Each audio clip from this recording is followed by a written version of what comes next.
Hello friend, welcome to my YouTube channel Spandan pathology. मैं doctor Nirmal आपके सामने आ गया हूँ एक नए टॉपिक पे डिस्कस करने के लिए। आज का जो हमारा टॉपिक है जिसके ऊपर हम डिस्कस करने वाले हैं उस टॉपिक का नाम है सिम्टम्स ऑफ डेंगू फीवर। जैसा कि कल हम लोगों ने देखा था व्हाट इज डेंगू या डेंगू फीवर, मतलब डेंगू क्या होता है। बट आज जो हम बात करेंगे वह करेंगे डेंगू अगर होता है किसी को तो उसके बॉडी में क्या क्या लक्षण हमें देखने को मिलेंगे, या फिर डेंगू फीवर का लक्षण क्या होता है। सिम्टम्स ऑफ डेंगू फीवर मतलब डेंगू फीवर का लक्षण क्या क्या हम लोग को देखने को मिलता है। ओके, तो सबसे पहले many people experience no signs और symptoms of a dengue infection, मतलब कई लोगों में डेंगू इन्फेक्शन के कोई लक्षण दिखाई नहीं देते हैं।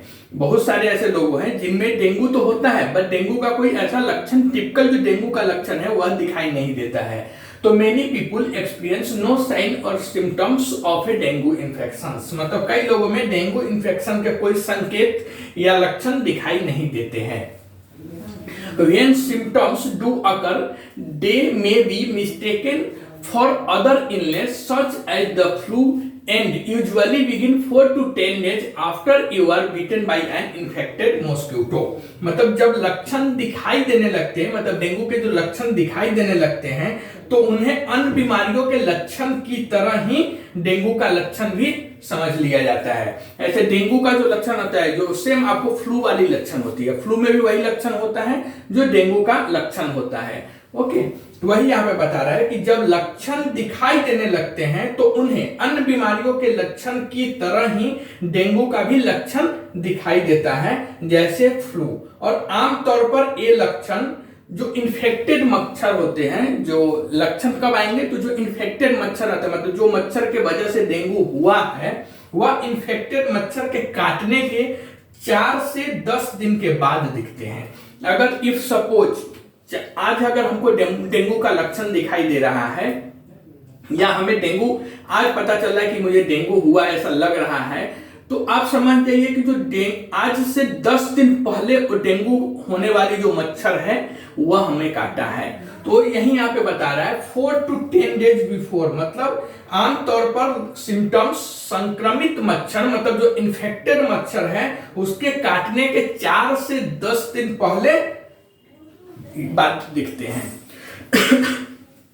तो अगर कोई इन्फेक्टेड मच्छर जिसकी वजह से डेंगू हो रहा है तो वह आपको अगर आज काटता है तो डेंगू होने का जो चांसेस है या डेंगू होने का जो लक्षण है वो आपके बॉडी में 4 दिन से 10 दिन के बाद आपको डेंगू का लक्षण आपके बॉडी में दिखाई देगा।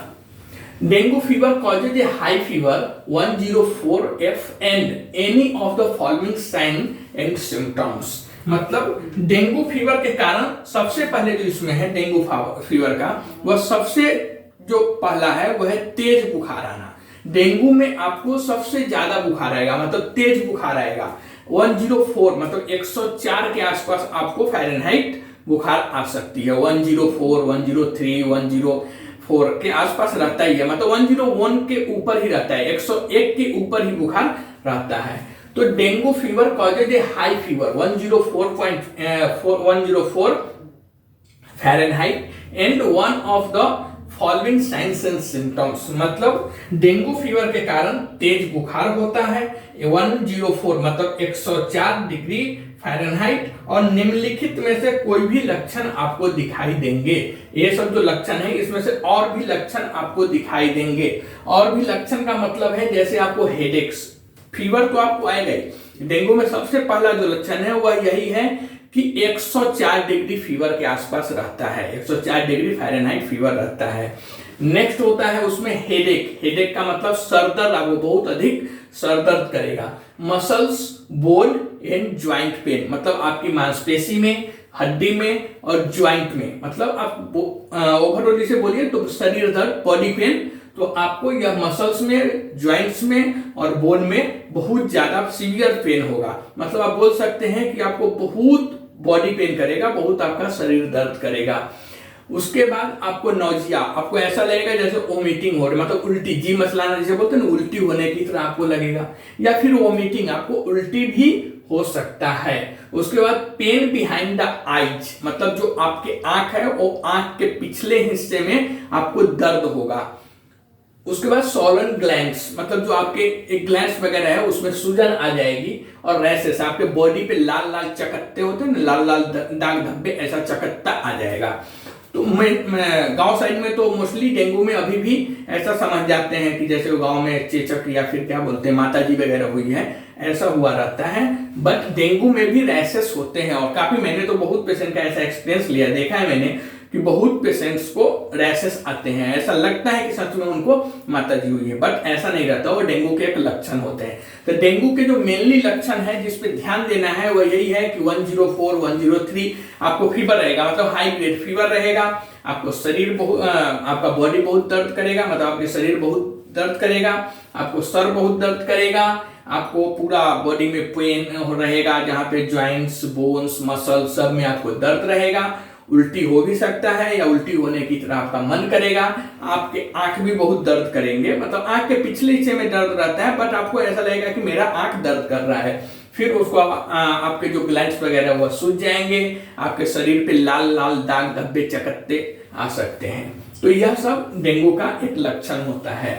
Most people recover with in a week और सो, मतलब ज्यादातर लोगों में एक सप्ताह में ठीक हो जाता है, ज्यादातर लोग एक सप्ताह में डेंगू से ठीक हो जाते हैं, या कभी कभार ज्यादा समय भी डेंगू में लग सकता है। ऐसा हम नहीं बोल सकते हैं कि डेंगू एक सप्ताह में पूरा ठीक हो जाता है, यह आदमी के इम्यूनिटी के ऊपर भी डिपेंड करता है। बट ज्यादातर लोगों में एक सप्ताह में डेंगू ठीक हो जाता है, बट किसी किसी आदमी में या किसी किसी लोगों में कभी कभी ज्यादा समय भी लग सकता है। In some cases symptoms worsen and can become life threatening.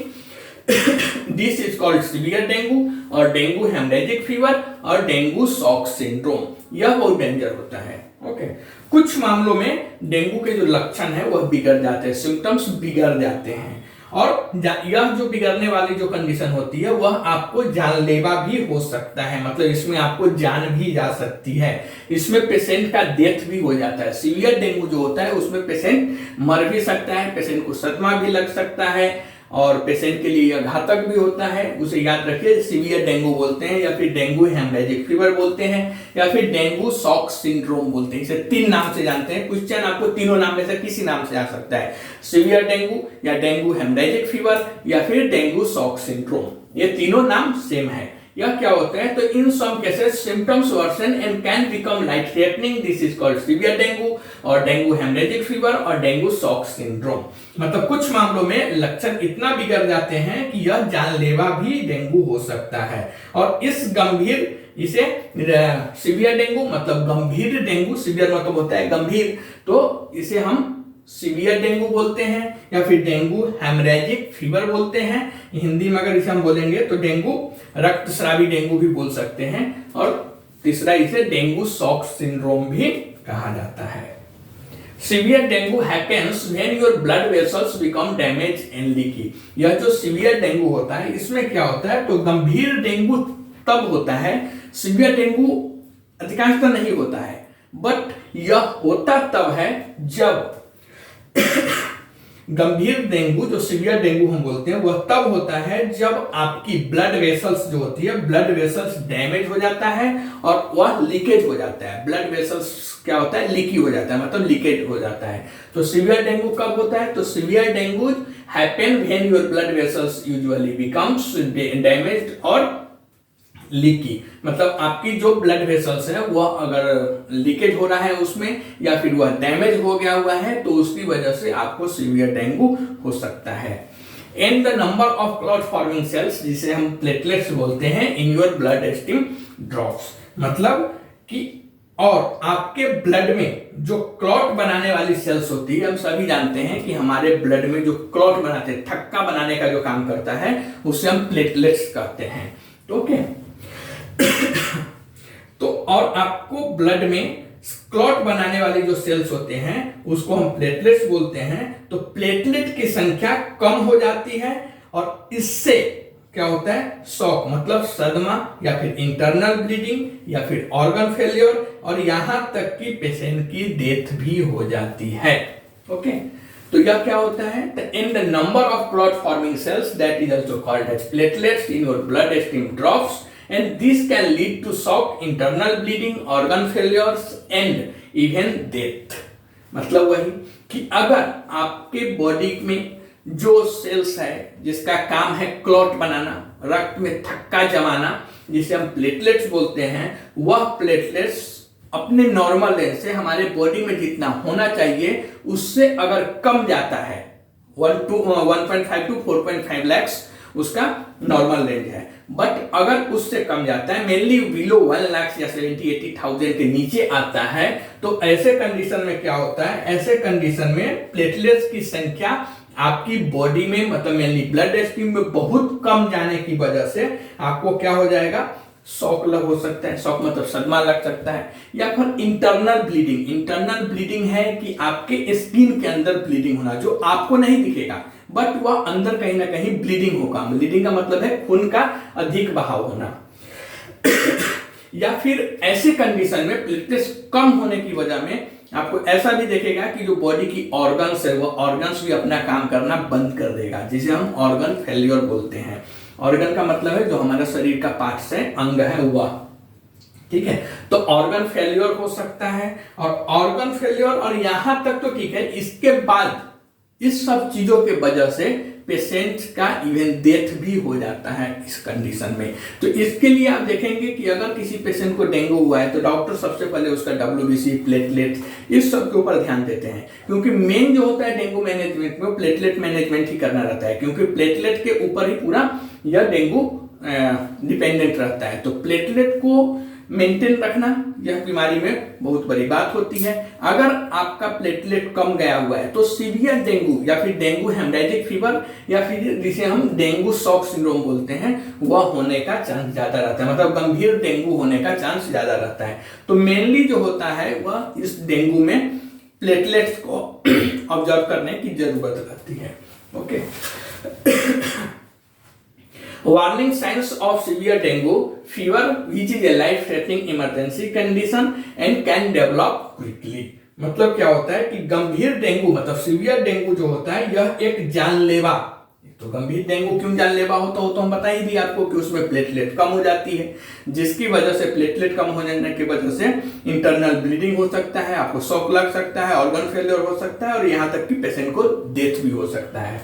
तो यहाँ पे यही बता रहा है कि गंभीर डेंगू या सीवियर डेंगू जिसे हम बोलते हैं, सीवियर डेंगू फीवर एक जानलेवा और इमरजेंसी कंडीशन होता है। हाँ, यह एक जो होता है आपातकालीन जिसे हम बोलते हैं इमरजेंसी कंडीशन होते हैं, क्योंकि अगर प्लेटलेट कम हो गया है तो उसमें हम ज्यादा वेट नहीं कर सकते, वह बहुत इमरजेंसी केस होता है, उसे हमें तुरंत हॉस्पिटल में डॉक्टर्स के जो भी है उसे एडवाइस लेना चाहिए। ओके, तो जो सीवियर डेंगू फीवर होता है यह एक जानलेवा और इमरजेंसी कंडीशन होता है, और यह कंडीशन डेंगू फीवर में जल्द ही डेवलप हो जाता है। अगर प्लेटलेट डेंगू में देखा जाता है कि मेनली प्लेटलेट काफी कम होते जाते हैं, काफी कम होते और ये कंटिन्यू होते रहते हैं और अचानक से होने लगते हैं, तो ये जो कंडीशन होता है ये कंडीशन बहुत इमरजेंसी केसेस रहता है। अगर सीवियर डेंगू में प्लेटलेट बहुत कम है तो यह जानलेवा भी है और यह इमरजेंसी केस भी है, इसमें तुरंत हमें ज्यादा वेट नहीं करना चाहिए, डॉक्टर से एडवाइस लेना चाहिए, डॉक्टर्स के निगरानी में जाना चाहिए। Okay, the warning science usually begins the first day or 2 days after your fever goes away and may include। मतलब सीवियर डेंगू आमतौर पर जो फीवर है वह फीवर के चले जाने के मतलब आमतौर पर बुखार के चले जाने के बाद पहले या दूसरे दिन शुरू होते हैं, और ये आपको प्रॉब्लम भी कर सकते हैं। ये आपको क्या क्या प्रॉब्लम कर सकते हैं, तो जैसे सीवियर स्टमक पेन, मतलब आपके पेट में बहुत देर, सीवियर स्टमक पेन मतलब आपके पेट में बहुत दर्द कर सकते हैं। परसिस्टेंट वोमिटिंग, परसिस्टेंट वोमिटिंग का मतलब है आपको कंटिन्यू उल्टी होता रहेगा। ब्लीडिंग फ्रॉम गम्स और नोज, मतलब आपके दांत के जो मसूड़ा है वहां से या फिर आपके नाक से ब्लड आ सकते हैं, या फिर ब्लड इन यूरिन, स्टूल और वोमिट, मतलब या तो आपके पेशाब में या फिर आपके पैखाना में जिसे मल बोलते हैं, या फिर आप जो उल्टी करेंगे उस उल्टी में भी ब्लड आ सकते हैं। और यह सब कंडीशन कब होता है, सीवियर डेंगू में होता है, और होने का कारण क्या है, तो प्लेटलेट कम है। तो प्लेटलेट कम होने की वजह से क्या होंगे, आपको गम्स और नोज में ब्लीडिंग हो सकता है, मतलब आपके नाक से या दांत के मसूड़ों से खून आ सकता है, या फिर जो रक्त है आपकी खून है वो आपके पेशाब में आ सकता है, आपके पैखाना में आ सकता है, या फिर जब आप उल्टी करेंगे तो वो उल्टी में भी आपको ब्लड देखने को मिल जाएगा। ब्लीडिंग अंडर द स्किन, यहाँ तक कि स्किन के निचली लेयर होती है, स्किन के नीचे भी ब्लीडिंग होता है। और डिफिकल्ट और रैपिड ब्रीथिंग, डिफिकल्ट और रैपिड ब्रीथिंग का मतलब है कि कठिन या तेज श्वास लेना, या तो पेशेंट हांफने लगेगा, जिसे हम बोलते हैं ना हांफ रहा है, तो ऐसा जोर जोर से श्वास लेना लगेगा, या फिर उसे श्वास लेने में दिक्कतें भी हो सकती है, मतलब वह कंटिन्यू श्वास लेने में वो अनईजी फील करेगा, तो वह कंटिन्यू श्वास ठीक से नहीं ले पाएगा। तो डिफिकल्ट भी हो सकता है और रैपिड भी हो सकता है। डिफिकल्ट का मतलब हुआ कि उसे श्वास लेने में कठिनाई हो रही है, या फिर रैपिड का मतलब है कि उसे श्वास जोर जोर से ले रहा है, मतलब हांफ रहा है। ओके। फटीग का मतलब है थकावट, पेशेंट बहुत थका हुआ आपको शो करेगा। फिर इरिटेबिलिटी और रेस्टलेसनेस का मतलब होता है कि चिड़चिड़ापन या बेचैनी। ओके, तो इरिटेबिलिटी मतलब होता है बेचैनी, चिड़चिड़ापन, और रेस्टलेसनेस का मतलब होता है बेचैनी। पेशेंट को बेचैनी फील हो सकता है, या फिर पेशेंट चिड़चिड़ बच्चे की तरह बहुत चिड़चिड़ापन भी इस बीमारी में कर सकता है। ओके, और जो ब्लीडिंग अंडर द स्किन होता है वह त्वचा, मतलब आपके स्किन के नीचे की जो ये होती है उसमें ब्लीडिंग होता है। जैसे चोट के निशान होता है ना, चोट के निशान की जैसा लाल वहां पे आपको देखने को मिलेगा, rashes. About 400 million people get infected with dengue each year, but mostly about 80% people have no symptoms. हर साल लगभग 40 मिलियन लोग को डेंगू होता है। कितने? तो 40 मिलियंस। तो हर साल 400 नॉट 40, हर साल 400 लोगों को डेंगू होता है। बट अधिकांश डेंगू लगभग 80% लोगों में यह अपना सिम्टम्स नहीं दिखाता है। होता है कितना? 400 लोगों में हर साल डेंगू होता है वर्ल्ड वाइड, बट इसमें 80% जो केस रहता है डेंगू में, वो आपको समझ में ही नहीं आएगा कि पेशेंट को डेंगू हुआ है। बहुत बार ऐसा होता है कि पेशेंट को डेंगू हुआ रहता है, बट वो वायरल है, ऑटोमेटिकली 2-3 दिन 4 दिन में ठीक हो जाता है। पेशेंट को समझ भी नहीं आता है कि उसे डेंगू होता है, और डॉक्टर भी उसे समझ नहीं पाते कि डेंगू हुआ है। फ्लू के तरह उसको ट्रीटमेंट कर देते हैं, जो ऑटोमेटिकली ठीक हो जाता है। थोड़ा बहुत कुछ पैरासिटामोल वगैरह दिए और डॉक्टर्स या पेशेंट उसे फ्लू समझ देते हैं, ठीक भी हो जाता है। बट जो 20% केस होता है वही केस डेंजरस होता है। 80% केस जो डेंगू का होता है, मतलब 100 में से 80 लोगों को डेंगू रहता है, उससे कुछ प्रॉब्लम नहीं होता है। इवन पेशेंट को समझ में भी नहीं आता है, डॉक्टर को समझ में भी नहीं आता है कि डेंगू हुआ है विदाउट टेस्ट के। बट जो 20% केस रहता है वह सीवियर डेंगू का रहता है, वही जानलेवा होता है। About 1 in 20 people sick with dengue will develop severe dengue after their initial symptoms begin to fade। मतलब क्या हुआ कि लगभग 1 में से डेंगू से पीड़ित या डेंगू से पीड़ित 20 में से लगभग 1 व्यक्ति को शुरुआती लक्षण खत्म होने के बाद गंभीर डेंगू, जिसे हम सीवियर डेंगू बोलते हैं, होता है। तो यह था डेंगू। डेंगू में मेनली जो सिम्टम्स है वह यही है कि 104 फीवर, मतलब 104 फीवर, 103 फीवर पेशेंट को रहेगा। पेशेंट को सर दर्द अधिक होगा। पेशेंट्स के मसल्स, बोन एंड जॉइंट्स, मतलब बॉडी में दर्द रहेगा। उल्टी हो सकता है या उल्टी होने की तरह मन करेगा। फिर आंख के पीछे या आंख में दर्द होगा। उनका गला वगैरह में थोड़ा सूजन रहेगा, और लाल लाल चकत्ता रैशेस आपके बॉडी में हो सकते हैं। ओके, यही मेन इसका सिम्टम्स है। सीवियर डेंगू है तो सीवियर डेंगू में जो गंभीर, जिसे हम बोलते हैं गंभीर डेंगू हो गया हुआ है, या डेंगू हेमरेजिक फीवर है, तो या डेंगू शॉक सिंड्रोम है, तो वह प्लेटलेट की वजह से होता है। उसमें प्लेटलेट काफी कम जाते हैं और उसकी वजह से, और या फिर सीवियर डेंगू हुआ है तो उसमें आपको सीवियर स्टमक पेन, मतलब पेट में आपको अधिक दर्द हो सकता है। आप कंटिन्यू उल्टी कर सकते हैं, या फिर ब्लीडिंग फ्रॉम गम्स और नोज, आपके नाक और दांत के मसूड़ों से कंटिन्यू ब्लड आ सकता है, या फिर ब्लड आपके पेशाब, पैखाना और उल्टी जो कर रहा है पेशेंट, उसमें भी ब्लड आता है। ब्लीडिंग अंडर द स्किन, मतलब जो आपके त्वचा है, स्किन है, उसके नीचे भी ब्लीडिंग होगा और आपको ऐसे समझ में आएगा जैसे उसके चोट लगा हुआ है, तो लाल लाल चोट के दाग की तरह, निशान की तरह आपको दिखने में लगेगा। डिफिकल्ट और रैपिड ब्रीथिंग हो सकता है। डिफिकल्ट या तो उसे श्वास लेने में कठिनाई होगी या फिर वह जोर जोर से श्वास ले सकता है। इरिटेबिलिटी और रेस्टलेसनेस, अगर पेशेंट्स को ये चिड़चिड़ापन भी आ सकता है या पेशेंट बेचैन रह सकता है, जिसे हम बेचैनी बोलते हैं, पेशेंट बेचैनी हो सकता है। तो यह सब सिम्टम्स होता है डेंगू का। आप कमेंट के थ्रू बताइए यह वीडियो आपको कैसा लगा। अगर यह वीडियो आपको अच्छा लगता है और आप हमारे चैनल पर नए हैं तो चैनल को सब्सक्राइब कर दीजिए। तब तक के लिए थैंक यू।